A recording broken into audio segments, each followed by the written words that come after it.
Welcome fellow investors, speculators and traders. There's a good chance that you clicked on the link in one of my educational videos, and now finally I have the chance to give you an idea who is this person that is talking about options, markets, concepts in derivatives. I've promised that a long time ago. Now I finally got the time to do it. So if you watch one of the older videos and the link isn't there, that's what this video is for.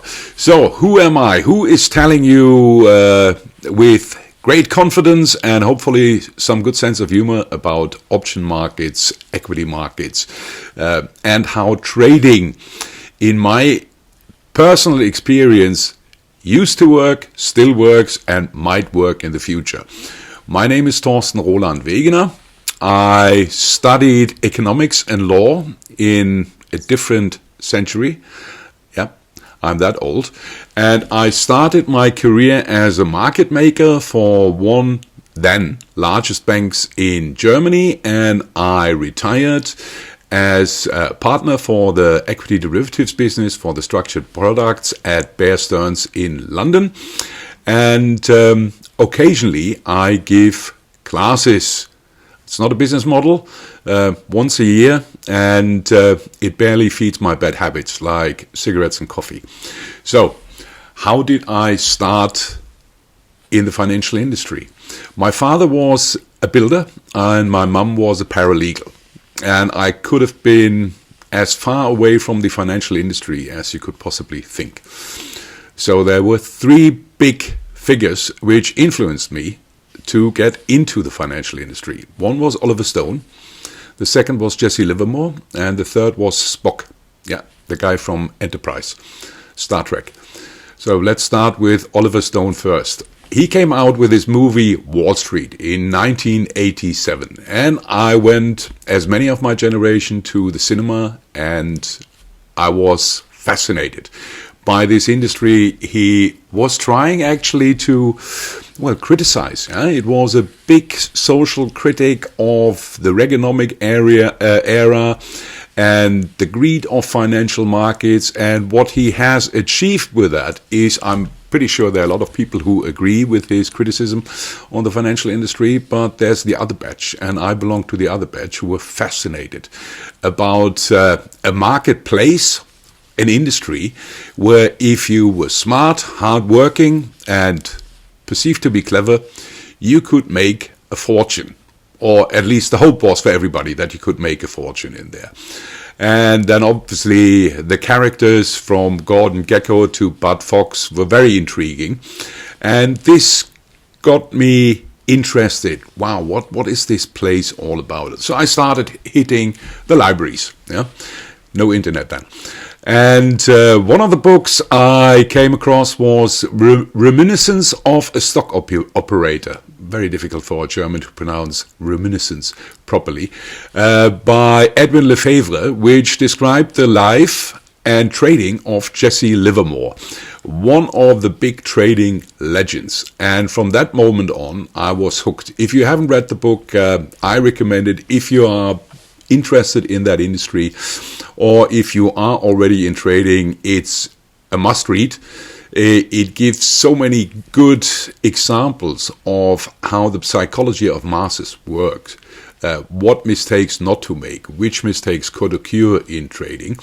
And obviously that got me hooked. And I mentioned a third person, Spock from Star Trek.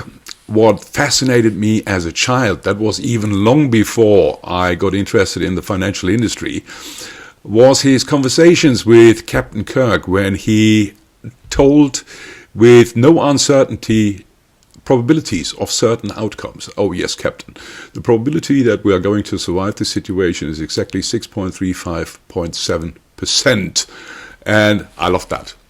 I was always intrigued, how can you put a probability on an outcome? How do you get there? And this deviated me, I think, finally into the options market, because when you watch this channel, you see a lot of conversations about probabilities, the bell curve, a likelihood of certain things to occur, how to work with statistics, how to not work with statistics. But I think if you look at one of the greatest investors of all times, Simmons from Renaissance Funds, 60% annual return for over 20 years, and he was a mathematician. He invented Black-Scholes at the same time when Black and Scholes did it, but he didn't tell anybody and made a fortune up front from that. They work with probabilities, like the derivatives market works with probabilities. So, okay, let's step back. Son of a builder and a paralegal who got interested in financial markets. So I went to school, and then I thought, what should I study? I was always interested in history, which also helps in financial markets. But I realized, even before I made the decision, that I could still books about history and use that as my hobby, but I would probably not make a good living out of that, becoming a history teacher or at best a history professor.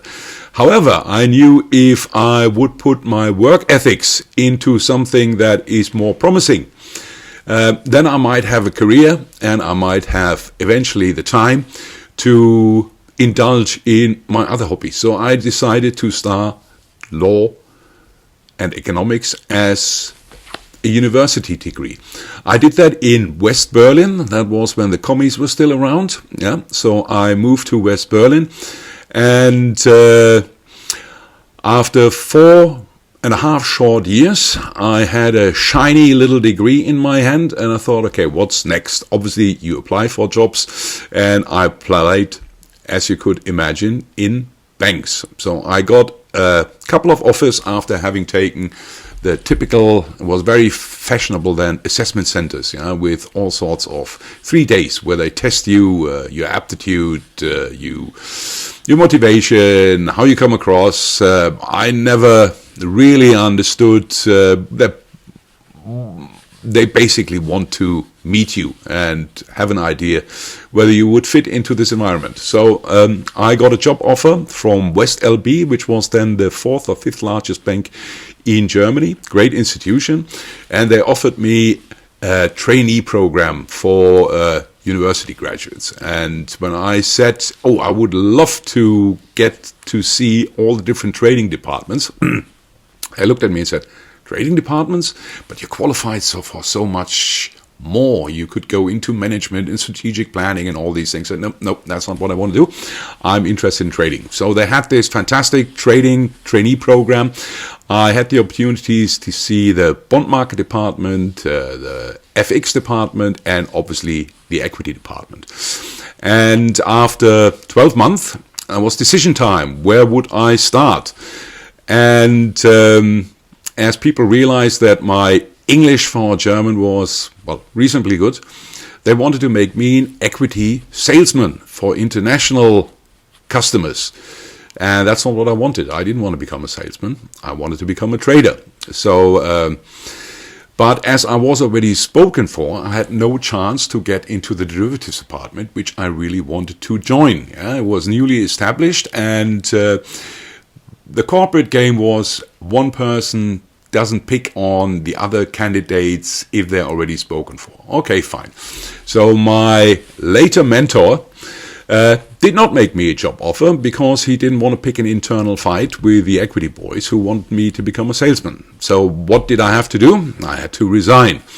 And after I resigned with the big boss, I met Freetown, who became my mentor, in the washrooms and said, hey, I just resigned. I'm having drinks next week. Would appreciate if you come. I don't want to be a salesman. I want to get into trading. And he said, really? Well, that's interesting.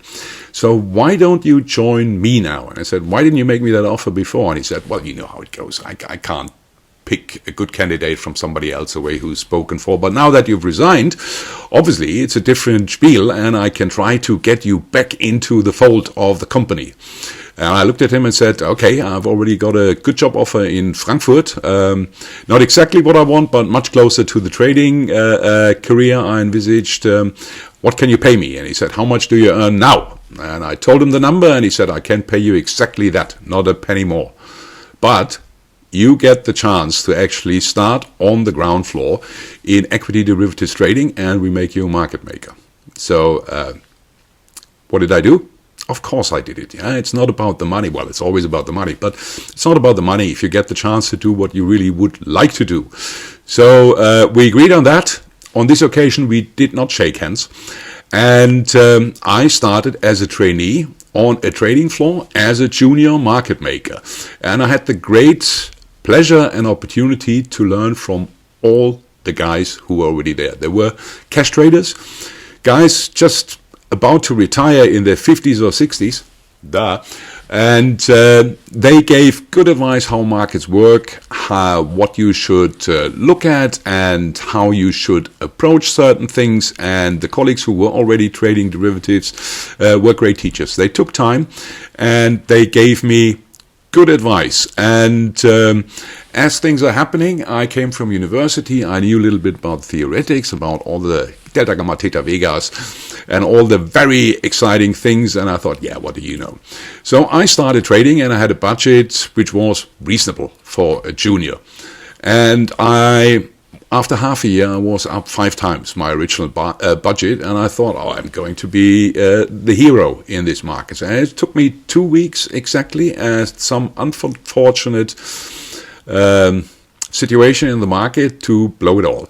But these were the days where you didn't get fired, or they called the prosecutors in. I was called into the big boss's office, and he gave me a 30-minute good ribbing, and I was already, I was depressed. I thought, okay, shall I leave the building, hand you in my security card, and leave the premise? He said, no, why do you think that? Go back to work, learn from your mistakes, don't do it again, otherwise you're fired. But not now. So he gave me this great opportunity, and after I went over this block of hubris, I became a reasonably good trader. Yeah? That was the part of the career which really shaped me in realizing you can always learn from other people. You're most likely never the smartest guy in the room, so surround yourself with really smart guys and learn from them. It's a big mistake to think you must not be humble in our industry. That's reserved for the salespeople. Salespeople have to be loud, they have to be noisy, they have to be, well, entertaining. And traders should have a certain degree of being humble. Why is that? Because you are working with other people's money. In this case, the money of the shareholders, which is in the companies you're working for. And if you think you have already seen everything and you know it all, that's the, well, surefire way to lose it all and end a promising career. So after having learned this lecture, and was starting listening now to the old guys on the desk, I became a reasonably good market maker. And as things always develop when you're good in something, people start promoting you. So I became chief trader, and after a while as a chief trader, they made me head of trading for the warrants and structured products department, equity products at West LB. And background for this was, as a market maker, you're always short gamma and short vega. Especially in Germany, there's a special situation, we call them warrants. It was one of the biggest markets in the world for warrants. Warrants are nothing else than options, but they're not traded at a stock exchange. They are guaranteed by the bank who is issuing them. So people want to buy calls or puts on company X, Y, and Z. They call the sales team or place their order at the stock exchange filters it through to us, and then they buy our warrants. So I'm always selling puts and I'm always selling calls on everything out there, and I'm always doing that when people think something's hot, they want to buy it, and when people think something is bad, they want to sell it. So I have to sell the puts, which means I'm always gamma short. I receive theta for it, I'm always vega short. And I thought, wouldn't it be nice actually if my team and we could hedge our positions by actually buying vega, buying gamma, but do that as a market maker on the bid side. So taking advantage of the original feeling of a market maker that you always sell above the fair value and buy below the fair value. So I started creating not a new product, but the product was out on the institutional side for many, many years. I started creating structured products. Structured products which gave individual investors the opportunity to do exactly that, get a certain payout profile, and at the same time they were able to sell volatility, to sell gamma, which I was buying. So I had two streams of income. On the one side, I was selling the warrants, the options. On the other side, I was selling structured products, which gave me the opportunity to buy the bid and sell the offer. So that worked quite well. And somebody realized, it's the 2000s. We have the tech bubble, and my employer bought one of the last remaining private investment banks in London, Panmure Gordon, to get foothold in the big European market. And they sent me over to set up the equity derivatives business in London in, 2001? And of course, you take the opportunity if something like that is offered, especially my wife is English, so she didn't have any problems to move over. And, well, she's a terrific trader, bond trader, by the way, market maker for bubbles, and at the time. So we moved to London, and the only, well, how would you call it, downside was after the tech bubble faltered, and a lot of people got sacked in the market, and there was a huge amount of restructuring going on. The risk books, which I originally had, went back to Düsseldorf, to the headquarters. So suddenly I was head of equity derivatives, and I had a good sales team, and I had good structuring there, but I was not responsible for the risk positions anymore. And if you are responsible for providing a service to customers, but you are not in control of the quality, and in these terms it's the prices of the product, you're missing out on something. So after a certain development, I decided, nope, that's not what I want to do anymore. I need control over the trading side of the business, even though you're not behind the screens yourself anymore. I got an offer from Bear Stearns in London to set up the business I was already running. And I said, yeah, it seems like a very nice place, very down-to-earth, a trading house. And I stayed at this trading house till the financial crisis. Finally managed to, well, I always say Bear Stearns wasn't a bad house. And we didn't do anything dramatically wrong. We just ran out of petrol, which means in our case in 2008 funding dried up. So there weren't any bad positions, but if you're leveraged as a bank, which you always are, and there is no opportunity to receive funding anymore, you are in trouble. And Bear Stearns was in trouble at the time, and JP Morgan swooped in because they wanted big chunks of our businesses anyway, and made a fantastic offer of $2 per share. I was already partner at the time at Bear Stearns, and I sold my shares at $2 to JP Morgan, which later upped the bid to $10, which I had on average received way above 100. So that was a bit of a bummer, but I thought, okay, fine, let's see. And I expected actually JP to fire me immediately because there are redundancies in a company. JP is one of the powerhouses. They had my position already there in their own house. So, but then they didn't fire me, and I was already on holidays, took my whole leave, and thought, okay, it's over anyway. So we finally agreed that Thorsten would leave JP Morgan, and I moved back to Germany and thought, okay, I've made enough money in the industry. I've worked 50, 60 hours a week. I used my weekend just to sleep, barely don't know my children. Why don't we swap places? My wife went back to work, and I became a house husband, stay-at-home dad, taking care of two kids, 5 and 6, and doing the whole spiel, cleaning the house, cooking, doing everything for the kids, and kids grow up.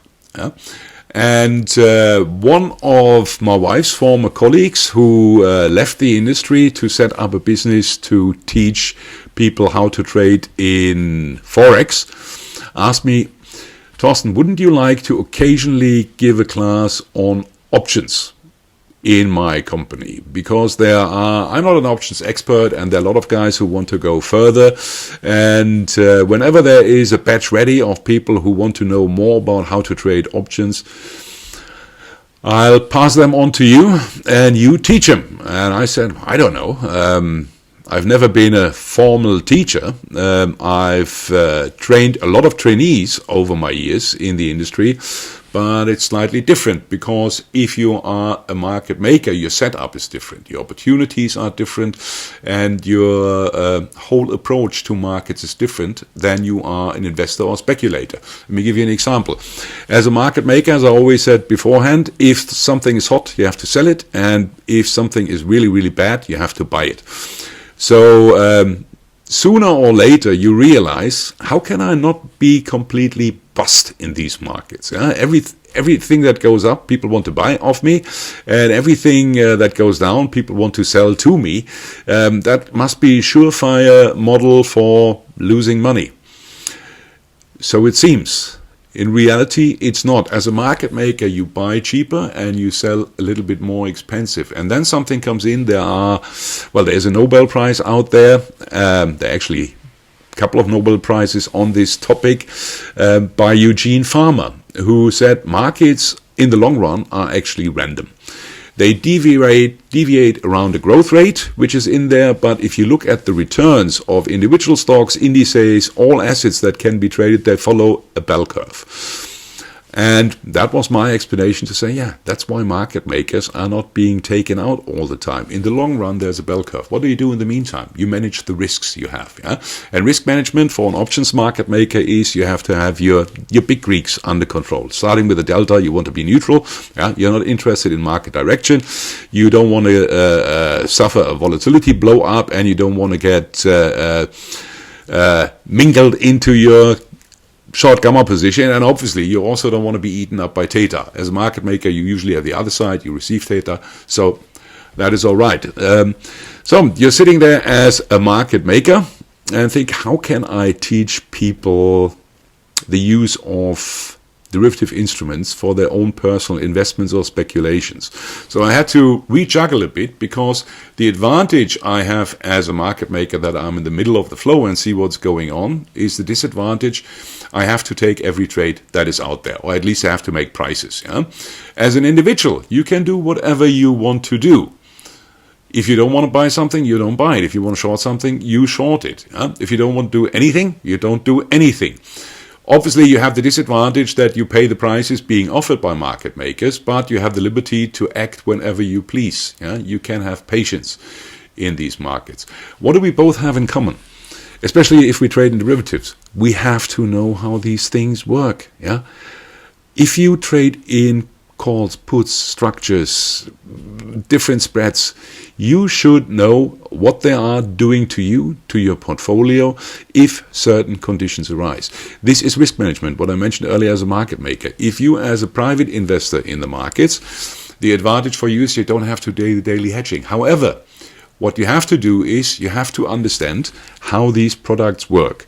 So we did a test run, which I did in my dining room for 3 days, and I had a group of people there who never heard about options before, and some very clever guys who were already professionally trading options that worked quite well. So I did that for a while, and then the big 2020 came, and this business model for my colleague was, well, difficult at the time, and I had already surrounded myself with a couple of former students which had taken my class and stayed in contact, and we were talking about our investments, about our strategies, and about our ideas. And one of my colleagues said, you know what, let's make a YouTube channel. And that's what we did. So we made a YouTube channel. I've recorded videos in English, I recorded videos in German, and we basically did that to have fun and to get a little bit of an audience. Because for an old guy like me, what's the advantage? You're not making any money out of a financial YouTube video channel at that size, but you feel relevant again, and people appreciate that they might be able to cut a corner when they benefit from some experience. What I started with, it's always good to listen to people who have their done their fair share of mistakes and you don't have to repeat them, especially if they're honest and are telling you about them. So we did this video channel, the YouTube channel, the Tactical Brief, exactly under the premises how we are working. We get into the details, we know what we are doing, we analyze stuff, we are not punting straight out, and we're trying to disseminate these contents, and sooner or later people start sending messages and emails and said, hey, why don't you do a class? And I said, well, that's a lot of work actually to put in there, so maybe once a year. And that's what we're doing at the moment. I just finished the class of 2025. Well, we're still working with them.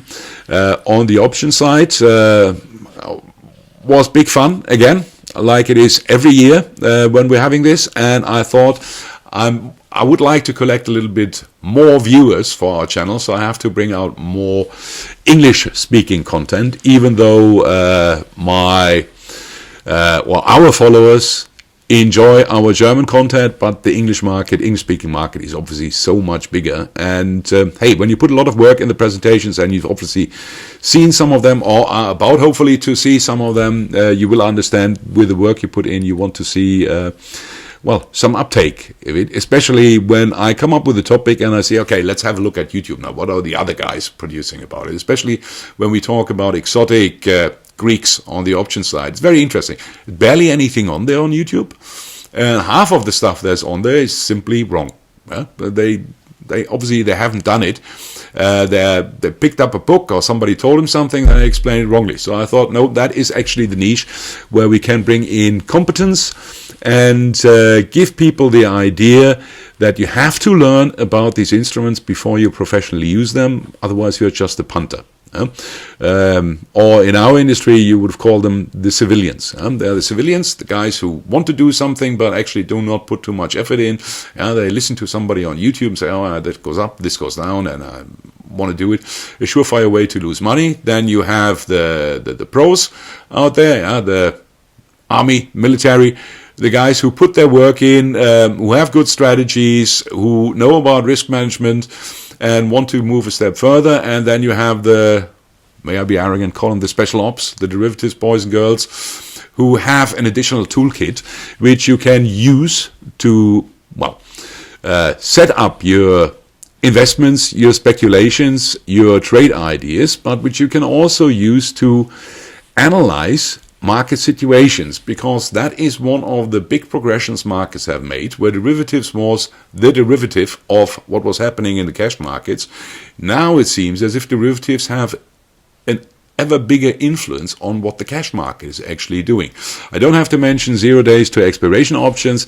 It's now 50% of the option market being traded, and this has massive influence on levels where markets seem to do certain actions. Either they are being blocked on the upside or downside, or they go through certain levels and trying to reach other levels, because what markets do is they always are looking for liquidity. Why? Because where liquidity is, there is turnover. Where turnover is, there are revenues. Where revenues are, most likely are profits. That's why markets tend to go to the points where there is a lot of trading going on. And option markets obviously can give you an idea where this stuff happens when you really understand them. Especially when you're out there as a private investor, there are so many good sites now which are compiling all these information and providing it for small monthly fees. Big fan of it, where you can actually take advantage, once you understand the product, to use it. And when you use the product and you know how to work with it, with options, and not just firing, fire and forget missiles in the market, then you have, over the long run, it's always the bad word, over the long run, positive risk and reward ratio. And that always comes back to my original thing. What's the likelihood in a certain trade to make money? That's where we're going back to Spock and the bell curve, Eugene Farmer, that markets are on average random, following a growth rate, which we've seen, or which you can see in the S&P in the really long-term data. Average growth rate of the economy 7%, average growth rate of the S&P over the last 150 years, back calculated. roughly the same. So we have this path of growth, and there's a lot of noise around. And if you are able to pick good companies where you have a good idea, you've done your analysis, then you might catch a path where this noise premises is violated. You have trends till the trends dissolve and the market does something else. In the long run, you end up with the bell curve, and I can recommend watch the videos we have here on this channel to give you a better idea with evidence that I'm not talking rubbish here, but that there's something which is really to observe in markets. So I've spoken now for 30 minutes. I hope you enjoyed this little who is Thorsten, what is a market maker doing, how did I get into this industry, and I hope you will stay with us on this channel. And if you like this video, share it. Maybe we can pick up some more followers for the Tactical Brief on YouTube. And I wish you all the best for your trading. And as I always say, stay humble. Bye bye.